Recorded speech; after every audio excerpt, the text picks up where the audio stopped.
Très bon début de semaine à toutes et à tous et bienvenue dans ce nouveau numéro du journal de l'économie. Sortie réussie pour la BAD sur divers marchés des capitaux d'Europe et d'Afrique. Elle a mobilisé 258,8 millions de dollars. Nouveau financement du FMI en faveur du Sénégal. Il porte sur 442 millions de dollars décaissés au titre de la facilité de crédit rapide et de l'instrument de financement rapide. Les obligations vertes ont la cote malgré le mauvais temps que traverse le monde du fait de la pandémie de Covid-19. Elles se positionnent comme une solution de repli pour les investisseurs. La Banque africaine de développement a donc mobilisé l'équivalent de 258,8 millions de dollars sur divers marchés des capitaux d'Europe et d'Afrique. Précisément, 251,2 millions de dollars ont été mobilisés sur le marché des capitaux suédois pour l'équivalent de 2,5 milliards de couronnes suédoises. Le taux d'intérêt offert sur cet emprunt par les investisseurs est de 0,24% pour une maturité de remboursement fixée au 14 avril 2023.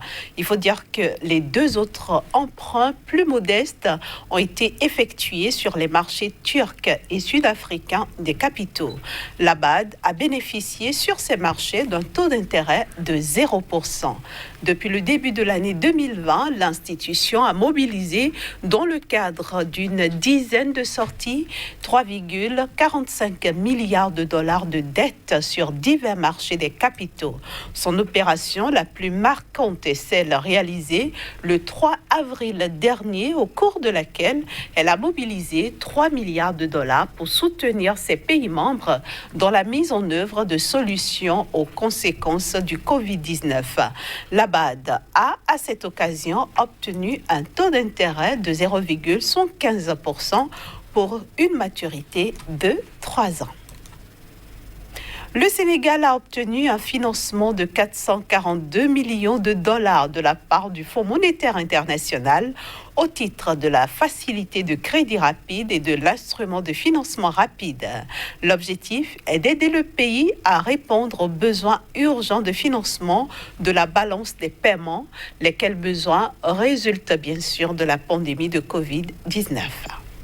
442 millions de dollars.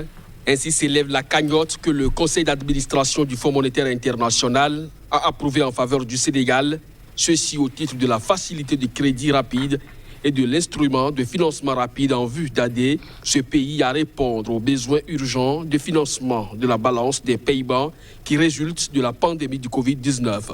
Cet appui financier se décline en deux parts. Tout d'abord, un achat au titre de l'instrument de financement rapide équivalent à 215,7 millions de droits de tirages spéciaux, soit environ 294,7 millions de dollars. Le nouveau financement du FMI concerne ensuite un décaissement au titre de la facilité de crédit rapide équivalent à 107,9 millions de droits de tirages spéciaux, soit environ 147,4 millions de dollars. L'appui du FMI intervient dans le contexte de la pandémie de Covid-19 où les autorités sénégalaises ont agi rapidement pour en atténuer l'impact en augmentant les dépenses de santé et en offrant une aide ciblée aux ménages vulnérables et aux entreprises avec notamment une aide alimentaire, la suspension des paiements des factures de services publics pour les populations les plus pauvres et des allègements fiscaux ciblés. Ces différentes mesures, ainsi que la forte réduction de l'activité économique en raison de cette pandémie, ont créé un besoin urgent de financement de la balance des paiements et du budget du Sénégal. Le financement du FMI vient donc à point nommé pour contribuer à préserver l'espace budgétaire et à catalyser une aide supplémentaire de la communauté internationale, de préférence sous forme de dons. À noter que selon les estimations préliminaires du FMI, la croissance économique du Sénégal devrait reculer à 3% en 2020 sous l'effet du Covid-19, alors qu'elle est attendue à 5,3% du PIB en 2019.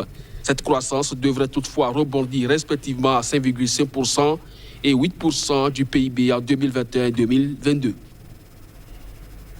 Le gouvernement ivoirien a décidé d'acheter 200 000 tonnes de noix de cajou aux exploitants de la Côte d'Ivoire, ceci sur la base du prix minimum garanti de 400 francs CFA le kilogramme.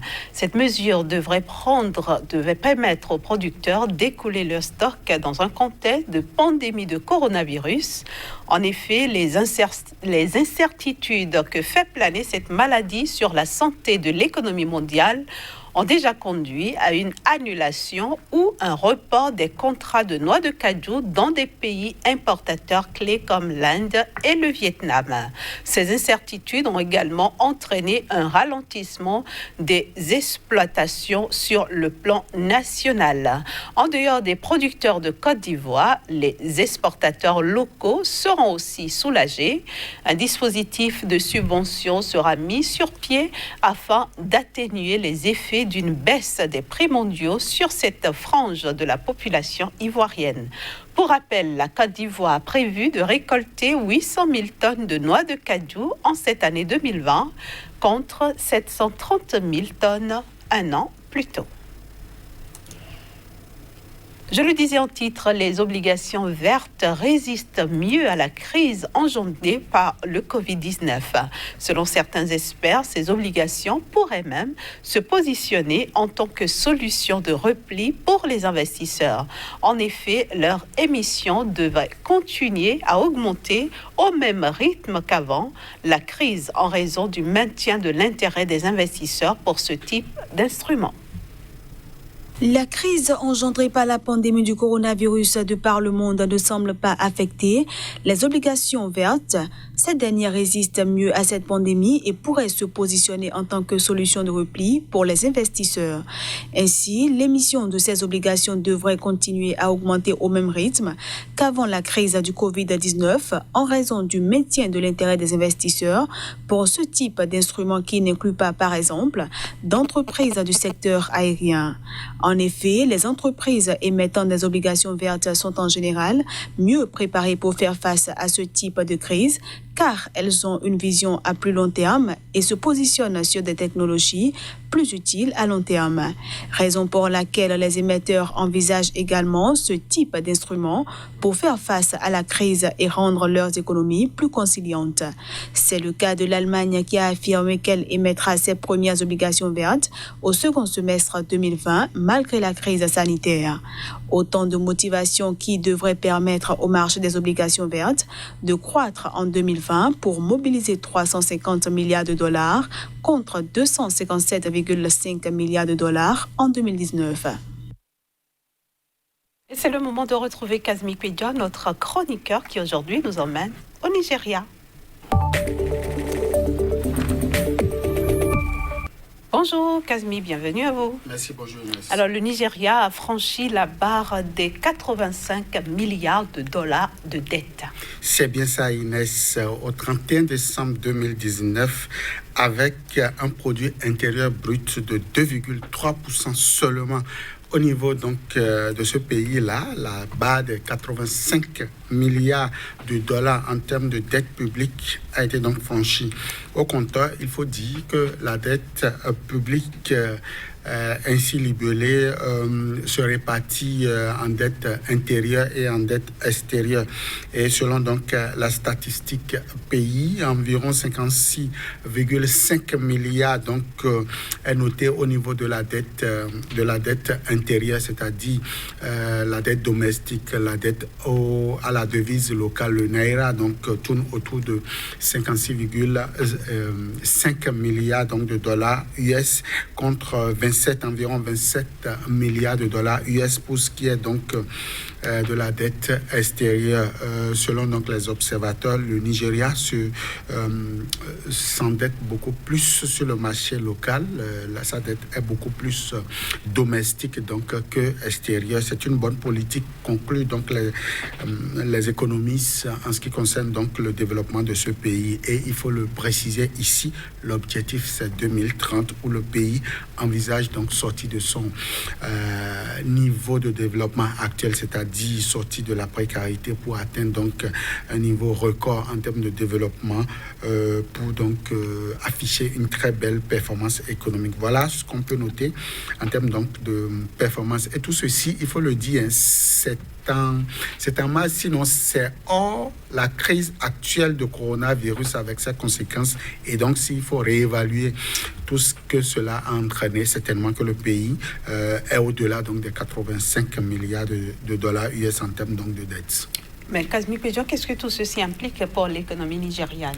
Ceci implique véritablement une économie en bonne santé. La dette qui donc atteint les 85 milliards de dollars implique véritablement que le Nigeria a tourné dos à ce qui convient donc d'appeler la misère économique au niveau de ce pays. Là, beaucoup donc de dollars ont été injectés ces 5 dernières années au niveau de l'économie de ce pays pour pouvoir relancer donc la machine de la production, notamment au niveau de l'agriculture. Qu'ils vous souviennent, en 2017, le pays a pris donc l'option d'aller vers la diversification agricole et vers la diversification de son économie, et l'agriculture ici a été choisie comme donc le levier pouvant permettre désormais au Nigeria de rêver, mais de rêver gros. Au-delà donc de cette agriculture qui a donc embrassé beaucoup de filières telles que l'anacade, telles que le cajou, tel que aussi le café. Le Nigeria aujourd'hui compte donc relancer le secteur du transport, et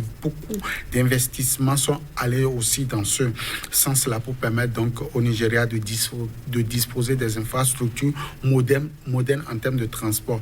Et tout ceci pourra donc permettre au sous-secteur donc du tourisme de mieux se porter au niveau de ce pays. Donc voilà ce qu'on peut dire en termes donc d'impact de cette cagnotte financière. La dette en elle-même est une bonne chose pour les États, il faut le préciser. C'est une bonne chose donc pour les États africains d'aller vers une dette structurante, vers une dette souveraine pour pouvoir donc mobiliser la cagnotte nécessaire pour le développement. Merci à vous Kazmi, bonne semaine. À vous de même. Voilà, chers amis téléspectateurs, ce sera tout pour aujourd'hui. Merci de nous avoir reçus chez vous. Merci aussi de rester en compagnie du reste des programmes de SICA.